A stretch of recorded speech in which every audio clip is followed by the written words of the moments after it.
Ashe and Malphite are the 3 champions you consider. If you're Jin Air, Kallista's the other one, of course, that's through, but you're going to get one of those 2 AD carries. So I think both have their pluses and minuses, obviously. The mid-game control versus the initiation. So given that both are on the board, it seems like it's a choice between the likes of Malphite and the Elise. You know, I really feel like Malphite is a champion that Shy can play too, but they may just grab that Alistar Callista lane. Pretty strong stuff, yeah. Does leave open, of course, Ken and Lucian, whatever Jin Air decides to play, but they don't need to pick their bot lane just yet. They can take the victor. Worth noting there's been 5 mid lane bans, so given that Gangplank and Lulu have been primarily mid lane champions for these 2 teams, there's 5 mid lane bans, so is Victor going to be the pick with the lack of a Diana, with the lack of a real counterplay against that champion, give him a free laning phase, or will we go somewhere different? I think that GBM, despite his massive champion pool, will go for the reliable wave clear of the Victor. Well, we talked to GBM a little bit before the match. I asked him, you know, what he thought about Fiora mid right now, and he didn't really seem too fond of it. He said, no, I'm not going to play it. So going through that Victor, no surprise, and there's that Malphite. Worked so well against Najin. CJ banned it out in game 1. Jin Air gets it in game 2. We'll see what they can do with it. Smeb is the innovator, brings it back against Najin, and suddenly Malphite hasn't lost a game, 6-0 in just the past couple of weeks, and gives the initiation they were sorely lacking the previous game. Now, they don't quite have the Orianna, so they don't need a ball carrier, but still, those turret dives, specifically the one around 30 minutes where Jin Air first kind of misstepped after a very impressive early game, so much more reliable when Malphite can tank the aggro and have that massive initiation. But CJ probably going to stick with the Gragas. Disengage certainly required when you see a Malphite. Yeah, very true. And we are not on 5.16. We are on 5.15 right now, so no Mordekaisers or Skarners incoming at all. One day. One Soon. day. Probably. At Worlds, maybe. We'll see. Unless they're all banned out.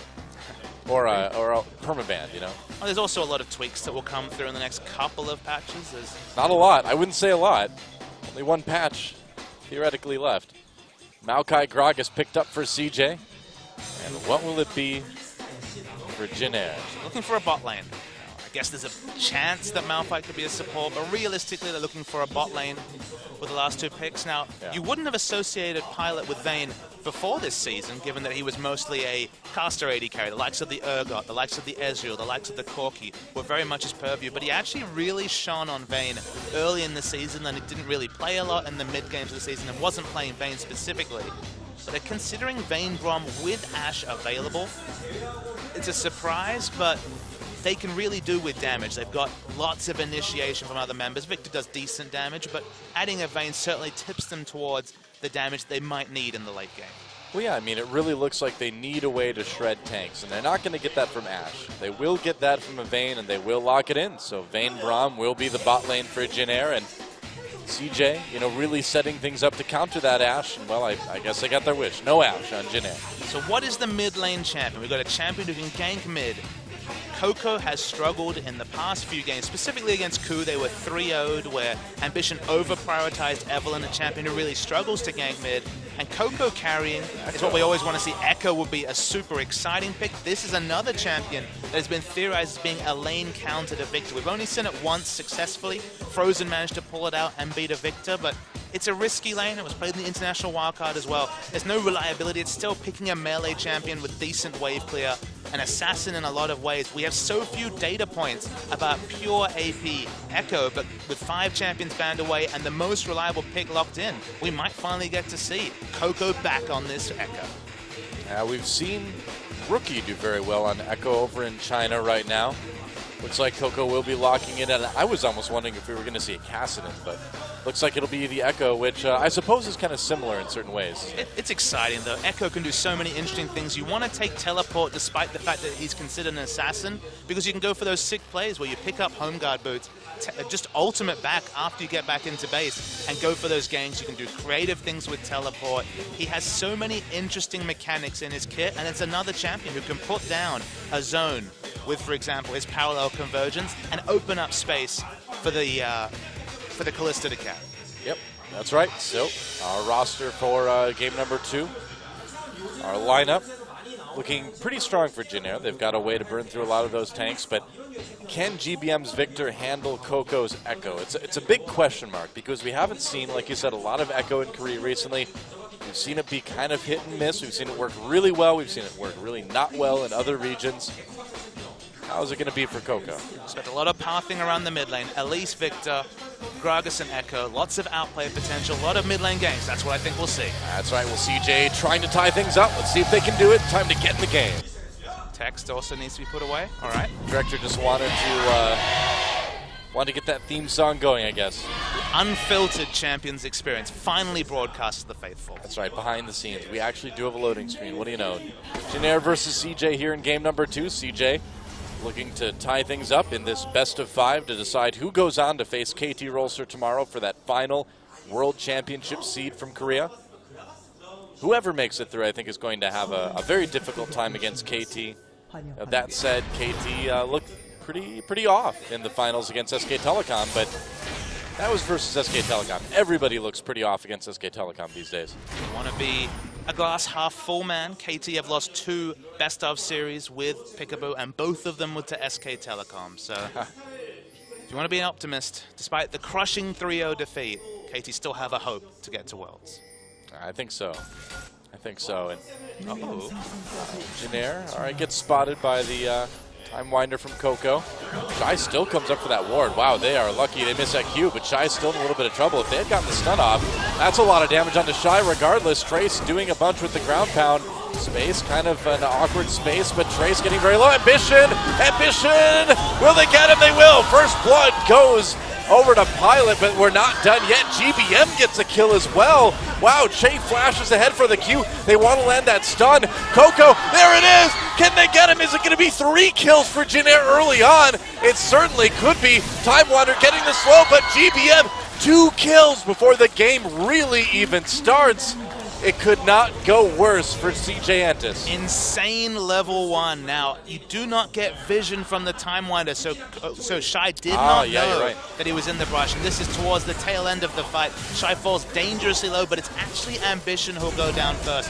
Watch for them to change aggro. The Winter's Bite comes through. He realizes he's dead, tries to get the counter first blood, but Pilot is so on board. In fact, the use of summoners in general was clinical from Jinner, and that's why they just piled on the fights, and suddenly a 2-kill Victor. It's not quite enough gold to pick up the Hex Core upgrade, but man, are they overloaded with items, and crucially, pink wards as well. So here's an interesting thing. So last game, we saw all 10 flashes used. This game, only 9. So there we go. Shy still has that flash left. Boring level 1, though. I know, right? Well, this has certainly been interesting for a team like Jinner and CJ to have 2 apocalyptic fights in the level 1 here, 2 games in a row. The 2 most passive playoff teams. I know, right? Are you sure we're not casting LPL right now? Is that, have we like gone to the wrong region somehow? Maybe Twitch chat needs to check the channel they're on. It does feel that way a little bit. I'm not complaining. This is my kind of game. Coco playing this Echo mid, it makes it my kind of game as well. I really want to see Echo reach that point in the meta that I kind of theorized. The moment you saw this champion, you were dreaming of the top players in the world, the likes of Fake, the likes of Dade, the likes of Coco, to play an all-in assassin who has that rewind ability to really try and make the outplays. And credit to Rookie, he's managed to do that in China, but the data points for even jungle Echo, there was only 2 or 3 junglers willing to try that in Korea. It overtook the Chinese meta, but we're starting to see it creep into mid, but only after 5 champions are banned from the mid pool, and the Victor is taken away. Now that Victor also has 2 kills early on. Uh-oh, Shy gonna get that stun procced under turret, takes a lot of damage. Trace not faring too much better. Gets a little bit of CS up in the top lane, getting some time to farm now, but Shy has really been poked out hard. Malphite's such a Trace champion. I always come back to this, but a champion that can easily get denied, that has a very low item ceiling. You know, he's happy to build a Sunfire Cape, throw in a bit of magic resist maybe. Doesn't need to build teamfight utility like the Righteous Glory just because he's going to get that initiation from a screen away with the flash into ultimate. Can just split push, very hard to dive as well, you know, compared to a champion like Gangplank that we saw from Shy last game. You're not diving a Malphite anytime, specifically after 6, but even before. Jinner really pushing into Ambition's jungle. This is what happens when flashes are down. It's the team that makes the first aggressive move that can really snowball what already is a 1,600 gold lead that was at, what, 2 minutes into the game? Yeah, and we're really seeing Jinner use that well, too, by picking up a bunch of wards, by getting that map control. They're kind of nerfing the ability of Ambition to get anything done, and they've set themselves up for a very early Dragon, too. The unique factors of Elise, the Spiderlings will tank 1 or 2 hits from the Dragon's Breath. It's still going to be difficult. I don't know. Yeah, that was a bit too early, especially with the ward there. CJ knows Coco coming down, tries to get the stun onto Chaser. Parallel convergence, Coco can't quite get into it. Definitely something you can do in a lane swap situation, but when the enemy knows exactly what you're doing, biting off a little bit too much. I'd agree. Well, at least they tried. And that was not an Elise pun. Don't think that, guys. I would never do something like that. You never would. The integrity of your humor is not in question, Doa. That's right. Never. Man, these concussive blows which dominated the level 1 fight. I mean, that was the big difference between the two teams. One of them had Braum, the other one didn't. Yep. The stuns were really the big determiner. Ambition tried to play around them, couldn't do it. The final kill for GBM onto the fleeing members of CJ. Yeah, the Braum passive is very strong in those level 1 fights, and we don't see Jinair really being afraid of trying to take those. Trace pushed up a little bit far here, and he may pay for it. Oh boy, he has no flash. Yeah, goodbye, Trace. I don't think he's going to get out. Taking a lot of damage. Ren will slow him as well, trying to run. He will get out. It's Malphite. I forgot it was Malphite, I guess. It was Malphite. He just queued quite happily, got a bit of movement speed, and walked away. And the thing about Trace that you noticed, though, Doa, is you said he was advanced, and he was, given where the minion wave was, but he was only ever looking for experience. He had no interest in trying to pick up CS, and the fact that he's such a passive laner, such a safe laner, that he'll never go for those optimistic CS. He'll only ever go for optimistic experience, which shouldn't really be a thing, but is often in a lane swap situation, is what means that it's a very low percentage play to gank Trace when he's on a tank champion, which is all of the time. Yeah. Look at this, more warding. If you look at the mini-map right now, GBM and Chaser moving into the enemy jungle, controlling that blue buff. They may go for a big dive here in bot lane. There's no vision Summoners back for up, CJ. though. Yeah, it's a 4-man dive down in bottom. Will we see anybody come down? Doesn't look like they can help him. Shy and Madlife just trying to stay alive. Teleport coming in for CJ, but one of them's already dead. Madlife in a lot of trouble as well, too. Coco comes in from the mid lane. GBM takes a lot of damage, turns around, though. Chaos Storm doing quite a bit. Ambition zoning with the barrel, but Jinair already on a pretty safe exit. Still, consider the fact they pulled off a successful turret dive when the enemy mid laner had teleport and can instantly respond back to bot. Madlife takes a lot of damage. Madlife taking a lot of damage there. Exhaust on the Chaser, trying to come up for something. Coco just ults back to life, or back to higher life, rather. Gets a bit of sustain in, but the fact that Jinair could pull off that dive with the teleport, it's smart pathing, it's aggressive warding that gave them as predictable a dive as possible. So it's credit Jinair, but man, it could have gone so much different. Yeah. Well, this game so far has just been a really good example of Jinair doing everything they can to pressure with that advantage they got at the level 1 team fight, and they've done pretty well with it. Nice little gold lead, good vision. One more kill. Trace is going to burrow his way back to base, I guess. Part of the gold that was picked up with the first floods was also the pink wards that have been sticky around the chokes, so GBM's been able to push up just happy as he likes. Only had the cleanse up since the level 1 fight, never been forced to use it because the pathing for Ambition has been either in wards or in the topside jungle, or just utterly predictable thanks to all the extra snowball gold that was largely spent on vision. Yeah. Man, those spears Callista sticks in you are pretty big. You'd think just one of those would be enough to kill you. It just tells you how tanky Dragon and Baron are. 30, 40 required just to even chunk it down. Well, the fact that, like, Vayne can have a spear sticking through as long as she is tall and live, pretty amazing stuff. Maybe she just has no heart. Maybe the armor makers don't get enough credit. Well, I don't know. Clearly the armor isn't working because it's going all the way through them. But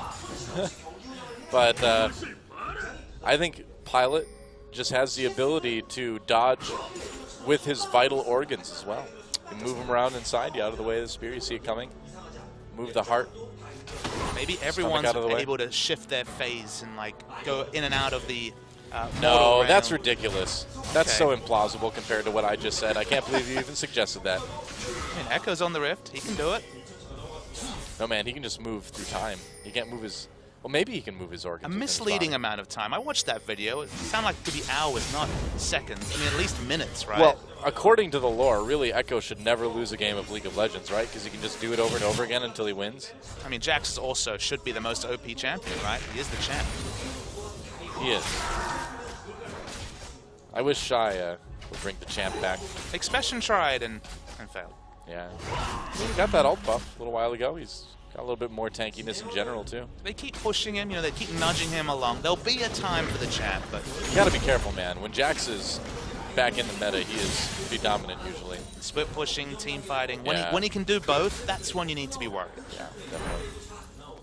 Cough, cough, Gangplank, cough, cough. Look, Gangplank's had his time in the sun for, what, a week now? Let's give him a bit of time. Time to go, Gangplank. The Nerf bat is being wound up as we speak. Coco pushed back in lane as we speak as well. Jinair with a little bit of a CS lead across the board, still maintaining that small gold lead too. The vision has started to be pushed back a bit in CJ's favor. Oh, there we go, going back in. Put down a couple more wards in the jungle. It's worth knowing that the team identities have shifted a bit this game. We talked in game 1 how Jinair, they had the Maokai, they had the early power spike with the Kalista. Those champs have swapped over to CJ, so they're the team that wants to control the early dragon. It's just, when you donate 3 kills over to priority members, literally to the mid lane and the AD carry, I mean, it's optimistic to try and control that, but one thing that Jinair haven't been able to do, barring that attempt at 4 minutes, is to pick up that first dragon that, honestly, the level 1 should have dictated that they should have had control over at this point in the game. You would think so. Looks like they're going for another big dive here. Chaser and Shay coming down. Dive is the aggressive move. Mad Dragon Life is the easy Space in trouble. Ambition coming down. Coco still in the mid lane, but he could join them anytime. He's got that teleport. They're going to take out the turret. Mad Life stuck in that gravity field. The turret getting very, very low. Oh, Mad Life tries to come in for a play. Backs off immediately. Looks like they'll save the turret for the moment anyway. Buying time for Coco to push in the mid, getting free time. Yeah, he's getting a lot of damage onto that turret. Jinair got split pushed to hell by Gangplank last game, and Coco's doing his best Gangplank impersonation. Wow, Jinair really not getting anything out of that move towards the bot lane. No dragon, no kills, no turret. Taking a lot of damage on their mid lane turret in response. To say it's a low percentage play for your mid laner to literally run up the lane and poke under turret is an understatement. It makes it so transparent, exactly what you're looking to do. So CJ punished what was a very obvious move by Jinair.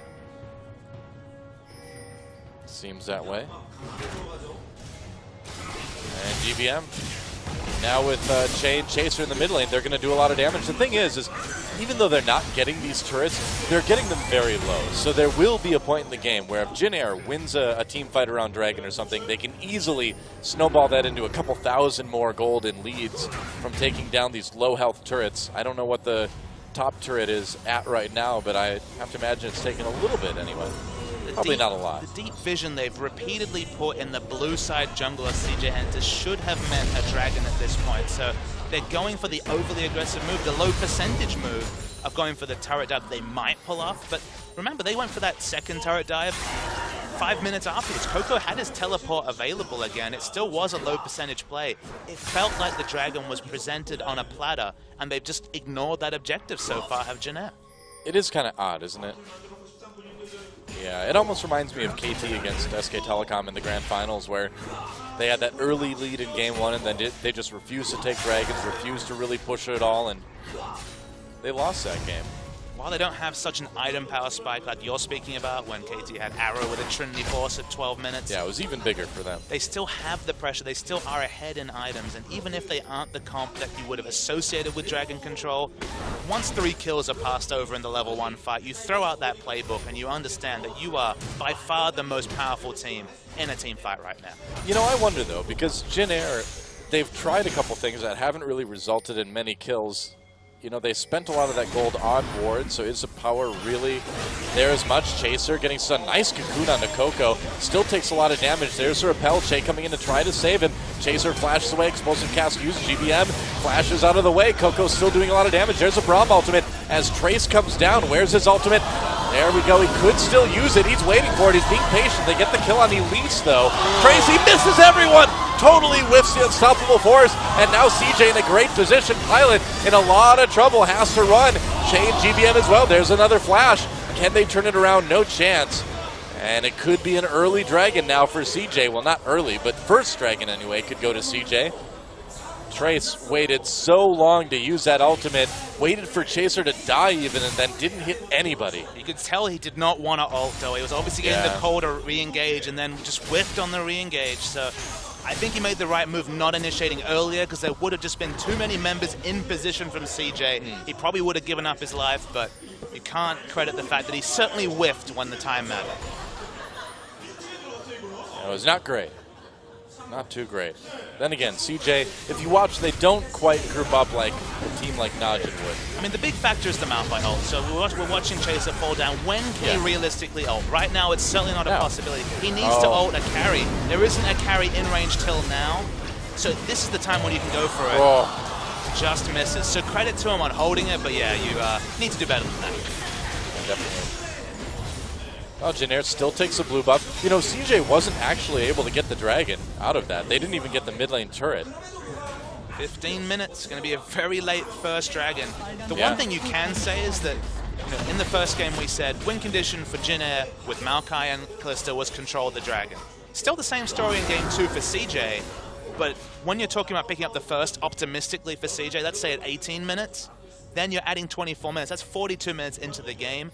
The dragon win condition that CJ mostly picked around, double teleport really gives you a lot of help in terms of controlling objectives, is not going to be achieved. So while Jinair haven't countered it by picking out one of their own, they've at least taken away that realistic win condition for CJ. Yeah, and we talked about those turrets falling. Bottom lane just went down, mid lane very low as well. Mad Life can come in to try to make a play. They'll save that turret for the moment, but still a comfortable near 3,000 gold lead for Jinair at the moment.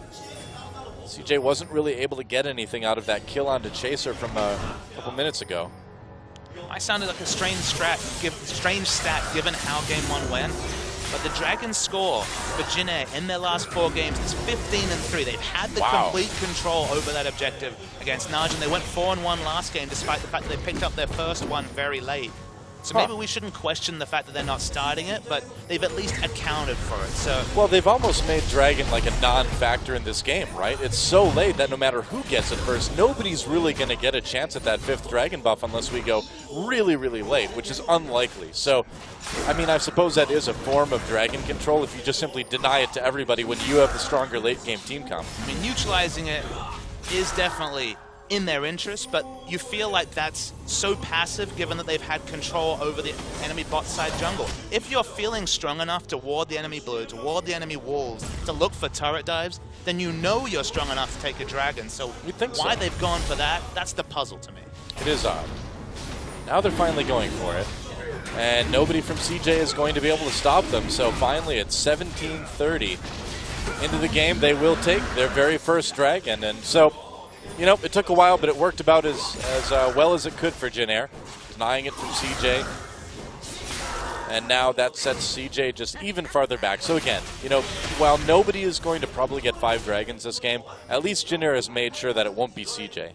That's pretty much the only way you can take it, is that look, they've got the 6% stats that, of course, will do them well the whole game. The rest of the buffs, short of maybe the movement speed, are kind of irrelevant when it comes to really forcing a way through in what is a very even team comp game. So just going to look for wave clear wars, and Jinair, they'll be comfortable with their first 20 minutes, but it's not quite as decisive as some of the ones that really got them ahead, whether it was last game or whether it was against Najin 2 days ago. Yeah. I suppose the big story is just a late game, right? I mean, Jinair's going to have the edge. And so if you can go into that late game with any sort of lead, you're in pretty good shape. Worth knowing the edge is marginal. It's definitely not night and day between these two team comps. Malphite Trace already shown that if you miss that ultimate, he certainly loses a lot of his effectiveness. You can't really expect him to whiff his ult too many times in the game. Pretty much loses all of its effectiveness if you miss it, I'd say. And the only big difference is that Vayne will have a better time with the front line of CJ than the reverse story space will struggle to get through Malphite and Elise, or Braum for that matter, in the late game fights. In the mid lane, we don't really know how strong Coco can be on this Echo. When Rookie got snowballing, he took over a game as Echo, but that was 4, 5, 6 kill Echo, and this is pretty much just farm lane Echo. This is a 0 kill Echo, which doesn't do a whole lot. You gotta wonder what else Coco could have picked instead. There were so many bans, and now they're going to go for this bot lane tier 1. Got a lot of wave clear from Vayne, so just looking to push up. They have the teleport. Both teleports are available between Malphite and Maokai. And just another impasse, and honestly, there's going to be a lot of impasses over the next few minutes before Dragon's up. Oh, Vision takes a bit of spider poke which sounds like the least desirable poke to be poked with. Exactly. Ugh, keep those creepy crawlies away. I'm Australian, still keep the spiders away. Well, yeah, I mean, if anyone wants to keep them away, you'd think an Australian would be the one we'd want to. You'd think we'd be a little bit more attuned to those, a bit more predictable, given the creepy crawlies. Australia's pilot. Oh, here we go. There's a cocoon on the Mad Life. Mad Life pops that ultimate. He's so low already, though. Gets pulled into the Fate's Call. Trace is there, waiting for that ultimate. Ambition gonna go down anyway. They don't even need it. Flash from Mad Life. There we go. Space right on to that ultimate from Trace, or vice versa. Man, Mad Life just abandoned his AD carry there. He's like, sorry, buddy, you're on your own. Good luck versus the Malphite. That time Malphite held onto his ult, hit it, and it looked so much better. And the turret that was prepped earlier falls down. Yeah, we talked about this. Slowly starts to grow. They can see them pinging on the last outer turret. For a team with the likes of Vayne to get the 3 outer turrets down, to be able to rotate their members around, maybe even set up Vayne for a split push now that she's finished up by the Ruined King. It's massive for Jin Air to get this early 3 turrets down. As you're going to see in the replay. Oh, let's just watch this one again. Mad Life gets completely caught. Good zoning from the Braum Mark as well. And look at this. Wow. GBM's ult, of course. The Chaos Storm does interrupt channels, interrupts the teleport. Trace holds onto the ult, doesn't miss it twice. Nothing Space can do. Nope. Yeah, GBM, the real hero there. You know, people don't really respect the ability for that ultimate to cancel channels. Remember, it used to be a 0.5-second silence. Now it interrupts channels. The same as, say, the Kassadin Q got the same tweak as well. GBM pumped himself top. They take out 3 outer turrets, from 3 outer turrets to 0. That is the big story. Most of that 5,000 gold is that standing gold from the turrets. Yeah, I mean, before it was just a small lead like you were talking about, but now we're going into a situation where all the outer turrets are down. 5,000 gold lead, 6,000 gold lead for CJ here. And, or for Jin Air rather. CJ's finally going to be able to take their first turret of the game. But they're a bit low. Oh, Pilot finds Coco, pushes him against the wall. Coco ults. Is Pilot going to be able to catch him? There's the flash used. Pilot pops that final hour, but looks like it's going to be a couple more hours yet for Coco. Or at least minutes. I don't think we've got hours left in this game. I hope we don't have hours left in this game. It's a really smart duel from Pilot. I like that he didn't get too greedy. He had his flash and his heal available. He even started to walk towards where he knew that the Echo ult point would be, but knew that he didn't have the vision around it to really go too aggressive. Draws out the flash, and it means that Coco can be only so tricky in the next fight without that extra reposition of the flash. Yeah, it works. It's something. And Jin Air is playing this at this point in the game. They're playing it fairly conservatively, fairly methodically. They know they've got the big edge going into the later stages of the game, so there's no reason to push it. You can just wait for that next dragon, fight around that. You can just keep pushing the lanes. That Malphite certainly seems to be the key to victory here for Jin Air. Not in that they can use the Malphite to win fights, but they just have it. As long as it's there. It's just some moral support that Malphite gives you. Look, just knowing that your team is rock solid. He certainly is that. He's going to need to stack magic resist because he's going to have to deal with the double teleport. Yeah. That's the only real wrench in the plan for Jin Air, is that they don't have a damage assassin like Fizz to deal with this Echo on the late game. So Trace needs to be able to just shrug off the magic damage, which he can mostly do. He's Malphite, he's rock solid like you mentioned, but doesn't really have any threat of his own. So there is some tricky plays CJ can make with the double teleport in the late game that might get them an objective lead. Jin Air might come to rue the fact that they were a little bit lax with controlling the dragons in the early game. CJ trying to set things up for another dragon. And Jin Air's going to have none of this. Ambition could be in a bit of trouble here. He's going to get that stun popped on him. There it is. He pushed back Che for the moment, but GBM still grabs that kill, and now that dragon is definitely going to go to Jin Air. Ambition was just in the middle of nowhere, though. You look at this minimap, there's 3 or 4 pink wards in this area. There's no red vision. Well, why was he there? How many times have we seen this since Ambition has switched to the jungle role? Have we seen him get caught in that exact position? I mean, it happens all the time, and usually he relies on Mad Life's Thresh Lantern to pull him to safety, but can't really do that with Alistar. So Ambition will get killed a lot. Already dead 3 times this game. It was him getting caught against the Coup Tigers on Evelyn, trying to make a flank in the late game that really was the final nail in the coffin for CJ in that series. Ambition, just like Shy, just like Space, playing for his future to some degree. 2016, there's no guarantee Ambition will be starting jungler next year. If I was CJ, I'd probably be looking for somebody else at this point. I mean, he just has not had a big impact. He's been okay, but he's never been great. And the amount this guy gets caught, you really got to hope they're grooming somebody else for the role. Madlife thinking about coming in onto Che, but no real danger there, it looks like. We know that this guy does have a big factor in the late game team fighting, in the late game shot calling as well for this team. So maybe that's one of the factors that's really led to his extended run. There was times when we thought that Trick would start to jungle. Remember, Trick was in the team when they overcame SKT 2-1. The only team to beat SKT in a best-of-3 after a very long run of wins for SK Telecom. Well, that is true, and CJ does have a history of being very, very loyal to their players. I mean, we saw players like Space stick around for, you know, well over a year, even when he wasn't performing well. So there is that factor to it as well within the CJ Entus organization, but that said, it's been a long run, and it's been a pretty good run for Ambition, but I don't know if this move to the jungle has really worked out like they hoped. Was definitely looking good early in the spring season. I think he adjusted to the role very well, surprisingly well, given when you were just told that Ambition, a stalwart of the mid lane, had really seen the mid lane meta passing by. Oh, gets caught, but then this happens. And then you wonder, maybe it wasn't the greatest idea after all. Nice segue, though. I'm glad you were talking about that right when you get caught again. But you contrast Ambition to a player like Score, right? Score goes into the jungle even before Peekaboo shows up. This guy is really playing with vision well, really ganking, playing team fights well. It can be done. The role swap can work. Hasn't worked, though, for Ambition. Let's see Jantis, Jinair. Jungler dead. They're going to go for an easy Baron, just like they went for an easy Dragon after the last time they killed Ambition.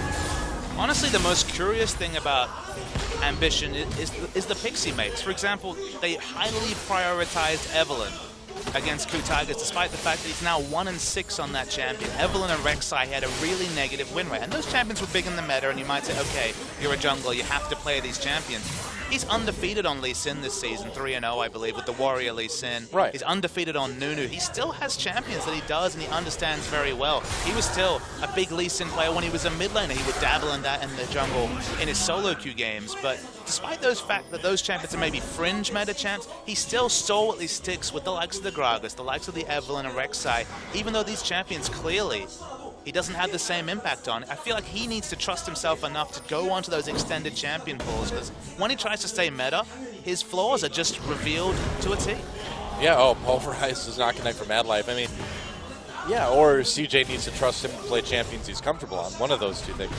Given his shot calling role, you'd think he would have a say in these things, but the result is he plays the Gragas, the Evelyn, the Rek'Sai, and he just doesn't really convince. Oh, Trace, a little bit caught. Stunned by that parallel convergence. He's so tanky, though. Cocoon misses. Coco still gets very low, though.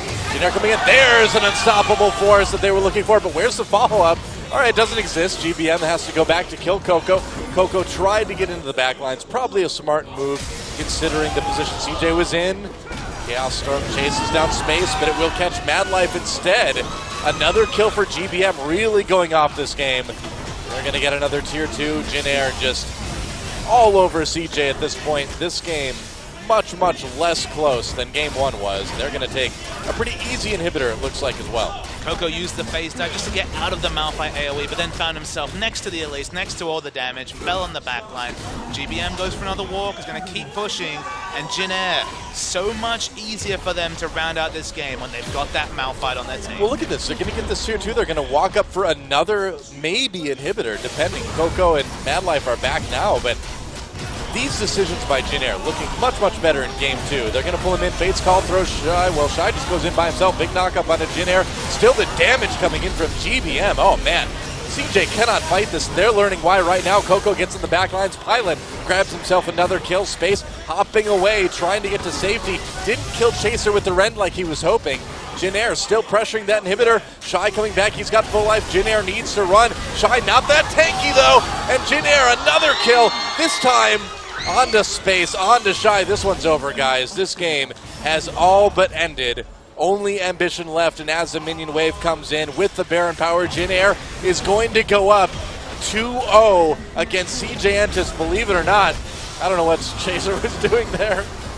That was low, but they should be able to finish the game. Yeah, there it is. Nexus goes down in a 2-0 lead. They are one game away from KT Rolster tomorrow, and a good shot at going to Worlds. This Jin Air lineup, only a 3-day break, and then scrimmed against LGD, did well against the top teams in the world, and are suddenly 5-0. It looks like the previous game was just a bit of an anomaly because they were so much on form this game. Probably no coincidence that they bring in Malphite, and one shocking ult accepted, they look so much cleaner. You gotta ban that Malphite. I think you have to. They tried to take it away. They could try taking it away, but it seems like it would shoot shy as well. But really convincing performance from Jin Air. Ambition getting caught, though, was the big story in the mid game. We've said that a lot this season. We've said that a lot this year. But he needs to look at himself, specifically on champions like Gragas, because it happens too often. Well, improvement certainly seems to have been a big thing for Jin Air since we saw them before the Worlds Gauntlet here. Looking really good in game number 2. And CJ, I don't think a lot of people expected them to be in this position. I mean, CJ has looked very off and on all year long, and things just not coming together. CJ still have so much pride to fight for. If they lose the next game, they will have gone 0-6 in the postseason. For them to not pick up one win after what was a decent growing season, after such a big win over SK Telecom, would be an embarrassment. Yeah. You got to wonder how seriously SKT was taking that one at this